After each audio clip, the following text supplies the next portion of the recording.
మామూలుగా ఎంత సంపాదిస్తున్నాయని అప్పుడు? ఇంతకు ముందు వచ్చేది అక్క. మొదటి మొదటి స్టార్ట్ చేసినప్పుడు ఎంత సంపాదిస్తున్నాయి? అప్పుడు మంచిగానే వచ్చేది. ఎంత వచ్చేది రోజు? ఎప్పుడు 1000 రూపాయలు 1200 సంపాదించేది.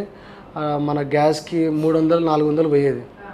ఇంటికి వచ్చేది ఒక ఎంత పోను ఇక మిగులుతుండే, ఒక 600-700 మిగులుతుండే సంతృప్తికరంగా జాబ్ లాగా మీకు కూడా మంచిగా అనిపించేది. మంచిగా ఉంటుండే. కానీ ఇప్పుడు 200-300 కూడా వస్తలేవు చేతికి. మరి చెప్పండి, నీకు అంత కష్టం ఏమొచ్చింది? ఈ ఓలాలు ఊబర్లు ఉన్నాయి కాక ఇవి మస్తు అయిపోయి నాకేమో చదువు రాదు. ఓలాలు ఊబర్లు ఇవి చేసుకుంటుర్రు, వాళ్ళు సంపాదిస్తారు మంచిగానే. ఈ కారు వాళ్ళు ఉన్నారు కదా, మాకు మస్తు తక్లీఫ్ చేస్తుర్రు. ఎట్లా, ఏ విధంగా?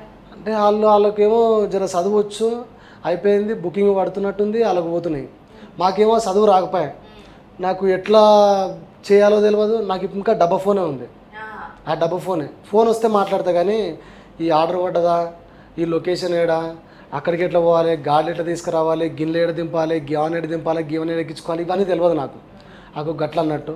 ఇక వాళ్ళు చేయబట్టి రోజు ఇప్పుడు 300 కూడా వస్తలేదు. అంటే ఇప్పుడు మీ గల్లీలో అట్లా అట్లా తిప్పుకుంటారు కదా, వాళ్ళు కూడా పోతుర్రు. వాళ్ళు కూడా అదేంది, అది బుకింగ్ ఏది ఉంటుంది కదా, ఆ బుకింగ్ చేసుకుంటుర్రు. ఇక పుర్రుమని బండి ఎక్కుతురు వెళ్ళిపోతురు. కానీ మా ఆటోళ్ళు అప్పటిలాగా ఆటో అని పిలుస్తలేరు, పిలిచే నాదులే లేకుండా పోయిండి ఇప్పుడు.